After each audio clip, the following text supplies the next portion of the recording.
Did you know that the Ghana king would automatically keep any gold nugget extracted that weighed between 25 grams and half a kilo?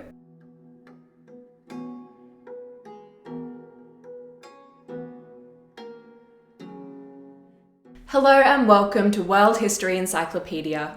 My name is Kelly and today's video is all about the lucrative gold trade of ancient and medieval West Africa. World History Encyclopedia is a non-profit organisation and you can find us on Patreon, a brilliant site where you can support our work and receive exclusive benefits in return. Your support helps us create videos twice a week, so make sure to check it out at worldhistory.org/Patreon or via the Patreon link down below. The trade and production of gold in West Africa goes right back to antiquity, with one of the earliest examples being the Carthaginian explorer Hanno, who sailed out of the Mediterranean in the 5th century BCE, and not only stopped off at the mouth of the Senegal River, but may have travelled as far as the Bay of Guinea. Other men followed in Hanno's footsteps, and eventually a commercial relationship was established with the locals. This was the very beginning of the movement of gold from West Africa to the ancient Mediterranean cultures. Herodotus, in his histories written in the 5th century BCE, described the silent and cautious methods of trade and bartering, perhaps due to fear or just the language barrier between the peoples. The Romans were also interested in trading for West African gold, and they employed traders to exchange olive oil, fine pottery, and luxury goods for gold, ivory, ebony, and exotic animals that were put to work in Roman amphitheatres and circuses. The Roman province of Tripolitania in modern-day Libya became a particularly successful trade centre during this time, but it wasn't really until the 8th century CE that trans-Saharan trade really took off. And that was because of two things: the arrival of the North African Islamic caliphates and the hardy camel. Gold during the medieval period was in high demand by the Islamic North African empires for both manufactured goods like jewelry and vessels, as well as for coinage to pay armies, and much of the gold was needed to pay the growing numbers of Spanish, Italian, and other European merchants trading in the southern Mediterranean. The issue was, for the North African states to acquire the gold, they had to cross the Sahara and deal with the African rulers who had a monopoly over the trade of gold. The Songhai Berbers controlled camel caravans for travelling the dangerous and inhospitable Sahara to acquire gold from Africa's interior, and they did this with great success. During the peak of gold trade, 2/3 of the gold moving around the medieval Mediterranean came from West Africa. The Ghana Empire was the first of the sub-Saharan states in West Africa to gain attention from the wider Mediterranean world for its gold, and was given the nickname of the Land of Gold.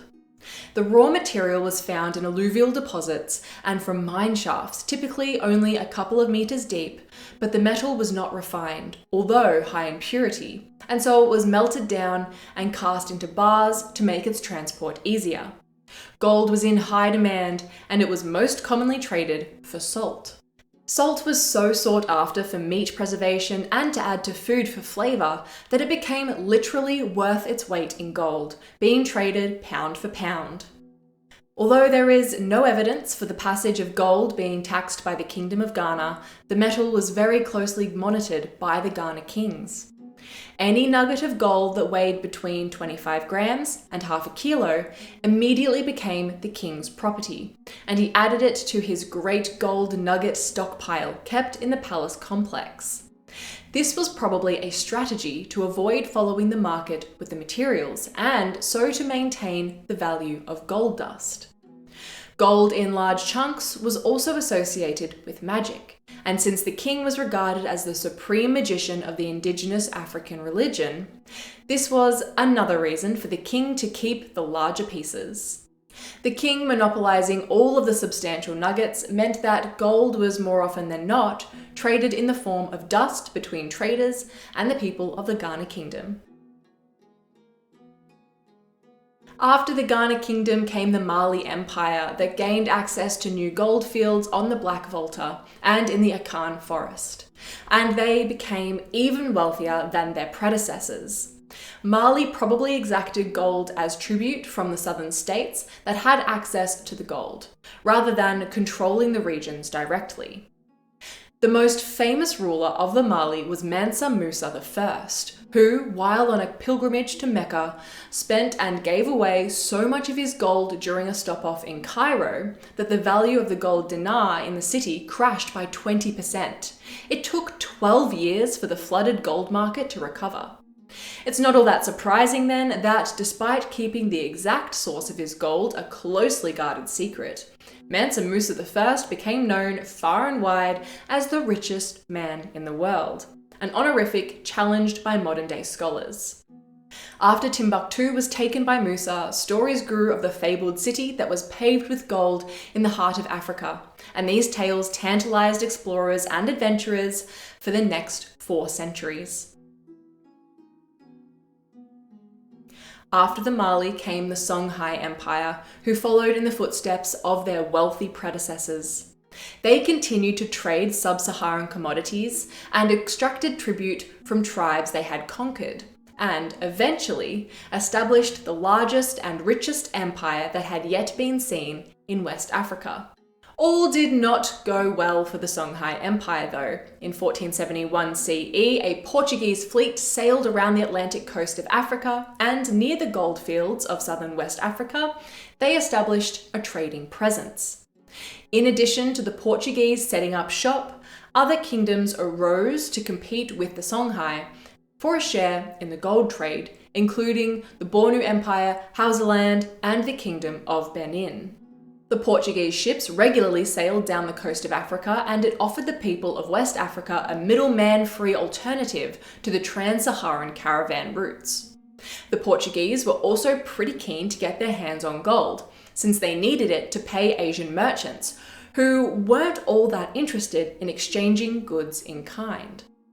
There was still plenty of gold moving through the Songhai Empire and into North Africa, but the African monopoly over the gold trade had officially come to an end.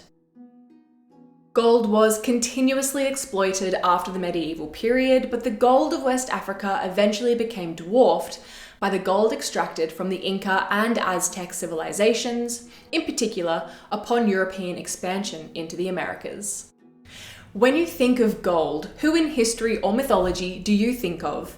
Is it Mansa Musa? Let us know in the comments below. If you enjoyed this video, make sure to give it a thumbs up and subscribe to our channel so you don't miss out on any of our new uploads published every single week. This video was brought to you by World History Encyclopedia. For more great articles and interactive content, head to our website via the link below. If you like my sweater, you can find this design and a bunch more in our shop at worldhistory.store, or you can find a link for it down below. Thank you so much for watching, and we will see you soon with another video.